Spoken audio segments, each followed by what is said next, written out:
আর এদিকে মহাকুম্ভের ঘটনায় মৃত ৩০-এর মধ্যে রয়েছেন বাংলার ২ পুণ্যার্থীও। কলকাতার বাসন্তী পোদ্দার এবং শালবনীর উর্মিলা ভূঁইয়ার মৃত্যুতে শোকস্তব্ধ ২ পরিবার। ময়নাতদন্তের পর পরিবারের হাতে তুলে দেওয়া হবে ২ বৃদ্ধার দেহ।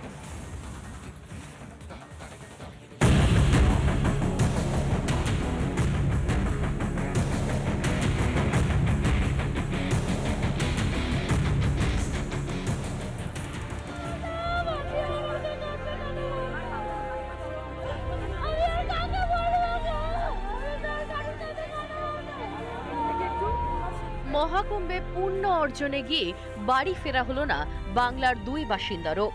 কলকাতার গলফগ্রিনের বাসন্তী পোদ্দার ও পশ্চিম মেদিনীপুরের শালবনীর বাসিন্দা উর্মিলা ভূঁইয়া। কুম্ভে পদপিষ্টের ঘটনায় ৩০ জনের মৃতের তালিকায় রয়েছে এই দুজনের নামও। পুণ্য স্নানে যাওয়া স্বজনকে এভাবে হারিয়ে শোকস্তব্ধ ২ পরিবার।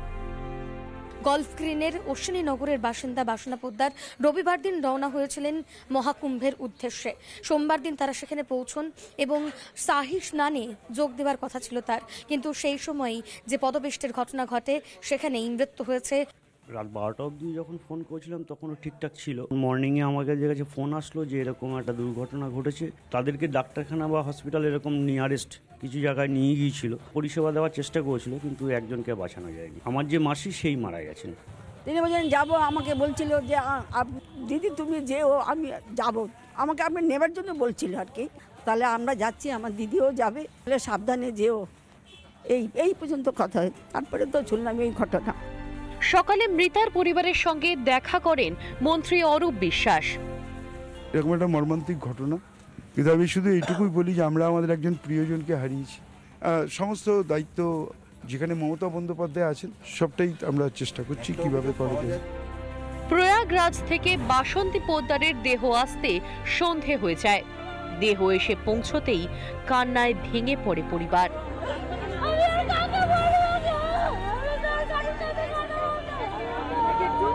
ইতিমধ্যে বাসন্তী পোদ্দারের যে দেহ, সেই দেহ কিন্তু নিয়ে আসা হয়েছে এবং পরিবারের সদস্যরা তারা এসেছেন মহাকুম্ভে গিয়ে।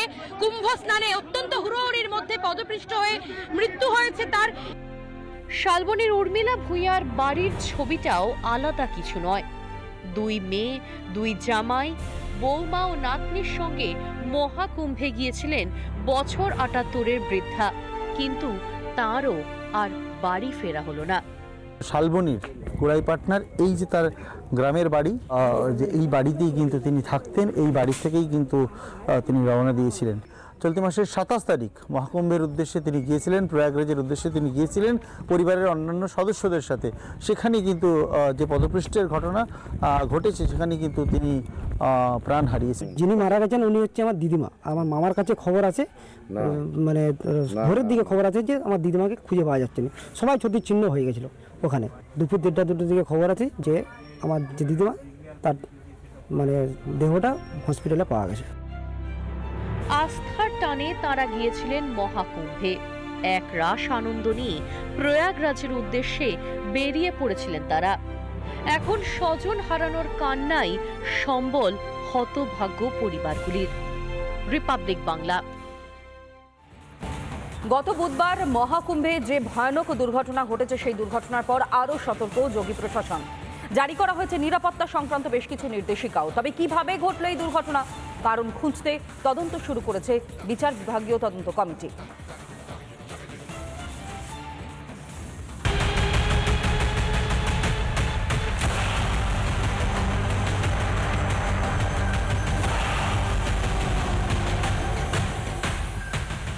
এত আগাম বন্দোবস্ত থাকা সত্ত্বেও কিভাবে দুর্ঘটনা কুম্ভে? বুধবারই বিচার বিভাগীয় তদন্তের নির্দেশ দেন যোগী আদিত্যনাথ।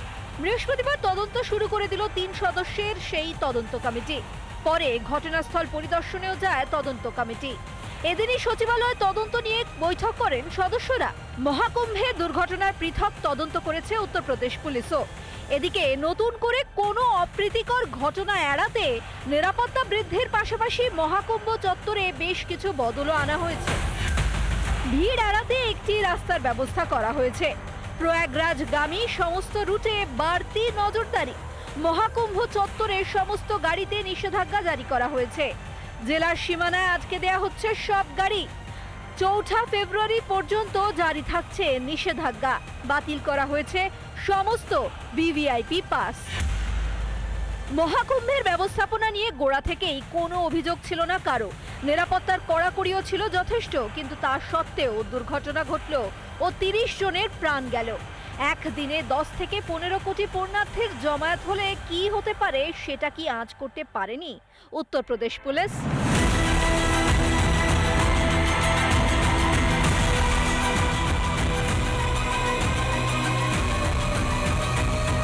রিপাবলিক বাংলা। মহাকুম্ভে পুণ্যস্নানে গিয়ে নিখোঁজ হয়েছেন বাংলার বিভিন্ন জেলার কয়েকজন বাসিন্দা। ভক্তির টানে প্রয়াগরাজ গিয়েছেন, কিন্তু তারপর থেকেই পরিবারের সঙ্গে যোগাযোগ একেবারে বিচ্ছিন্ন। নিখোঁজ ব্যক্তিদের তালিকায় অধিকাংশ বৃদ্ধ বৃদ্ধা। তাদের জন্য উৎকণ্ঠায় দিন কাটছে পরিবারের সদস্যদের। কারো কারো খোঁজ মিললেও এখনো নিখোঁজ অনেকেই।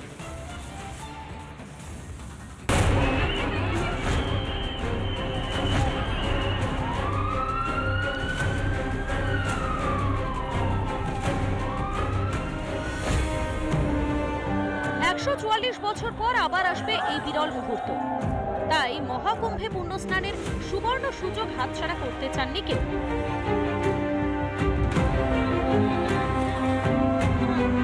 কিন্তু সেই পুণ্য অর্জনে গিয়ে নিখোঁজ হয়েছেন বাংলার বহু পুণ্যার্থী। কলকাতা থেকে কাথি তালিকায় অনেকে। কলকাতার টালিগঞ্জের বাসিন্দা বছর 52 সুবীর নস্কর মহাকুম্ভে পুণ্যস্নানে গিয়ে নিখোঁজ হয়েছেন তিনি। এখনো বাড়ির লোকেরা তার সন্ধান পাননি। প্রচন্ড চিন্তায় আছি। কাল সকাল 4:15-20 ওরা লাস্ট দেখেছে, ওরা আমাদের যেটুকু বলেছে। তো সেই অনুযায়ী রিপোর্ট পর্যন্ত এখনো পর্যন্ত কোনো খবর আমরা পাইনি। ওরা ওখানে পুলিশের কাছে জানিয়েছে যে ক্যাম্প ছিল। মঙ্গলবার দুর্ঘটনার পর থেকেই কাথির জুনপুটের বাসিন্দা প্রণব কুমার জানার খোঁজ মিলছে না। সোমবার আত্মীয়দের সঙ্গে মহাকুম্ভের উদ্দেশ্যে রওনা দেন বৃদ্ধ। নাকি চান করতে নেমেছিল, চান করতে নামার পরে তারপরে ওরা সব একসাথে উঠে এসছে, জেঠু আর উঠে ওরা খোঁজাখুঁজি করছে, সেখানে ওটা জিডি করেছে থানায়। 24 ঘন্টা পরেও যোগাযোগ করা যায়নি, তাই উদ্বিগ্ন পরিবার। আমরা চাইছি পুলিশ প্রশাসন, মুখ্যমন্ত্রী আমার বাবার যাতে খুঁজে পাই, বাবাকে যাতে খুঁজে পাই সেজন্য সব রকম চেষ্টা করে। বাবার খোঁজে মহাকুম্ভ যাচ্ছেন 75 বছর বয়সী বৃদ্ধের ছেলে। মালদার অনিতা ঘোষও বুধবার স্নানে নামার পর থেকেই নিখোঁজ। উদ্বেগে দিন কাটছে ছেলে পুত্রবধূ। আছে আমরা তো, আমাদের অবস্থা খুব ভালো নেই। যেহেতু মা আছে, মা না যতক্ষণ খোঁজ না পাওয়া যাচ্ছে, সে মৃত্যু হোক আর বেঁচে থাকেও, যেভাবে হোক যেই প্রকারে হোক আমাদের দরকার।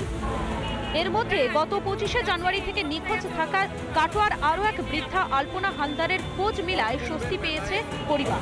আমি কিন্তু চলে যাচ্ছি, তোমরা কোথায় আছো? আমি ভালোভাবে পৌঁছে গিয়েছি।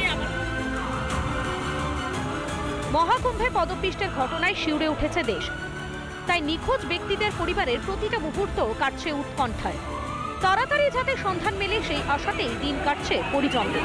রিপাবলিক বাংলা। নানা ধরনের কন্টেন্ট দেখার জন্য লাইক করুন, শেয়ার করুন আমাদের ফেসবুক পেজ, সাবস্ক্রাইব করুন আমাদের ইউটিউব চ্যানেল। পাশাপাশি অন্যান্য ব্রেকিং নিউজের জন্য অবশ্যই চোখ রাখুন রিপাবলিক বাংলায়।